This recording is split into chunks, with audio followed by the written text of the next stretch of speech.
Hello dear students, welcome back to organise knowledge channel. और आज की जो वीडियो है बच्चों, उसमें हम डिस्कस करेंगे वर्कशीट नंबर 44 4 क्लास 8 विषय विज्ञान है। और ये वर्कशीट आपके लिए 30 दिसंबर 2021 के लिए शेड्यूल की गई है। आज की जो वर्कशीट है प्यारे बच्चों, उसमें हम बल तथा दाब चैप्टर को कंटिन्यू करते हुए आगे पढ़ेंगे। वर्कशीट शुरू करने से पहले प्लीज़ चैनल को सब्सक्राइब कर दीजिए, बेल आइकन को भी प्रेस कर लो ताकि आपको आने वाली वीडियोस की नोटिफिकेशन वो समय से मिल जाए। देखिए आज की वर्कशीट में क्या दिया गया है। हमने सीखा कि किसी वस्तु पर एक ही दिशा में लगाए गए बल जो है वो क्या होते हैं, जुड़ जाते हैं। हमने लास्ट वर्कशीट में देखा था कि एक वस्तु पर अगर हम एक ही दिशा में बल लगाते हैं तो वो बल आपस में जुड़ जाते हैं। जैसे ये 4 न्यूटन है, ये 5 न्यूटन है बेटा, तो टोटल बल कितना हो जाएगा, 9 न्यूटन। ठीक है, वह बताना जरूरी है।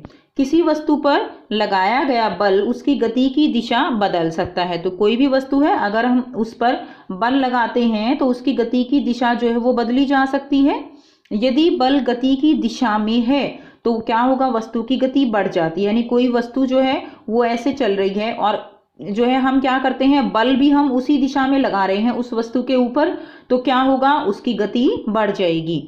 यदि बल गति की दिशा के विपरीत दिशा में है तो वस्तु की गति में कमी आ जाती है।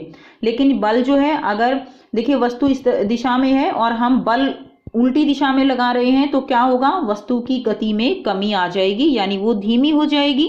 चलती हुई चीज है, उसके ऊपर विपरीत दिशा में बल लगाओगे तो वो क्या होगा, वो जो है उसकी गति धीमी हो जाएगी। नेक्स्ट देखिए, उदाहरण के लिए एक गोलकीपर गोल बचाने के लिए गेंद की तरफ कूदता या उछलता है तो उसके द्वारा लगाया गया बल गेंद को रोक सकता है या उसकी दिशा को बदल सकता है। तो ऐसे आपने रोका तो क्या हुआ, उसकी दिशा भी बदली जा सकती है। यानी वो पहले सीधी ऐसे जा रही थी तो आपने आगे से बल लगाया तो उसकी दिशा भी बदली जा सकती है। और वो बहुत तेज गति में थी तो आपने रोक के उसका जो है क्या हुआ, उसकी गति भी कम कर दी। ठीक है, और गोल होने से बच जाएगा। दूसरी ओर एक टायर को तेजी से चलाने के लिए इसे बार बार गति की दिशा में धक्का देना पड़ता है। यानी ऐसे टायर जो है आपने भी कभी चलाया हो तो जो है क्या होगा, आप इसको ऐसे चला रहे हो तो इसी की दिशा में आपको इसको धक्का देना पड़ेगा, जिसका अर्थ है कि बल को किसी वस्तु की गति की दिशा में लगाने पर उसकी गति क्या हो जाती है, उसकी गति बढ़ जाती है। यानी यहाँ पर हमने क्या सीखा कि अगर कोई भी वस्तु है वो गति कर रही है, उसी दिशा में बल लगाएंगे तो गति बढ़ जाएगी। ठीक है, और अगर कोई वस्तु है उससे विपरीत दिशा में बल लगाएंगे तो गति घट जाएगी। ठीक है, किसी वस्तु की गति या उसकी गति की दिशा में या दोनों में परिवर्तन को वस्तु की अवस्था में परिवर्तन कहा जाता है। यानी देखिए, वस्तु की गति या उसकी गति की दिशा में परिवर्तन हो जाए या दोनों में परिवर्तन हो जाए तो वस्तु की अवस्था में परिवर्तन उसको हम कहते हैं। नेक्स्ट है, कुछ परिस्थितियां ऐसी भी होती हैं जिनमें वस्तुएं गति के लिए स्वतंत्र नहीं होती। उदाहरण के लिए आटे की एक लोई को हाथों से दबाना या चपाती बनाने के लिए आटे की लोई को बेलना। तो इसमें बेटा गति के लिए जो है स्वतंत्र नहीं है, यानी किसी भी दिशा में गति हो सकती है। जब हम हमने लोई ले रखी है आटे की, उसको दबाते हैं तो बल लगाने से क्या होगा, उसकी कोई पर्टिकुलर डायरेक्शन नहीं होगी, किसी भी दिशा में वो जा सकती है। इन स्थितियों में लगाया गया बल वस्तु के आकार में क्या कर देता है, परिवर्तन कर देता है। यहाँ पे बहुत ही आसान से बच्चों 4 जो है प्रश्न दिए गए हैं जिनके आंसर हम 1 बाय 1 डिस्कस करेंगे। पहला प्रश्न है, 2 स्थितियों के उदाहरण दीजिए जिनमें बल के कारण किसी वस्तु की अवस्था में परिवर्तन होता है। तो बल के कारण जिस भी जो है वस्तु में उसकी अवस्था में परिवर्तन होता है, ऐसे अपने आसपास से आपको कोई 2 उदाहरण देने हैं। पहला आंसर आप लिख देंगे, गोलकीपर गोल बचाने के लिए गोता लगाता या कूदता है। ठीक है ना, गोलकीपर जो है ऐसे कूदता है, कभी जंप करता है, कभी नीचे की तरफ झुक के जो है गोल को रोकता है, तो उसकी अवस्था में परिवर्तन होता है बॉल की। उसके बाद देखिए सेकंड है, एक हॉकी खिलाड़ी छड़ी के साथ चलती गेंद की दिशा बदलता है। तो ये 2 एग्जाम्पल आप इसमें लिख देंगे। नेक्स्ट देखिए बच्चों, प्रश्न 2 है, निम्नलिखित स्थितियों में बल के प्रभाव को पहचान कर लिखें। तो जो आपको स्थितियां दी गई हैं, इसमें बल के जो प्रभाव है उसको पहचान कर आपको लिखना है।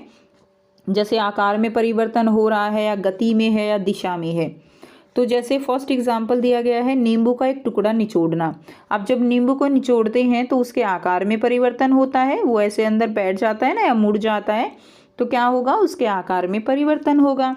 बी है लोहार द्वारा हथौड़े से लोहे के गर्म टुकड़े को पीटना। तो जब लोहार जो है हथौड़े से गर्म टुकड़े को पीटेगा तो उसके आकार में परिवर्तन होगा।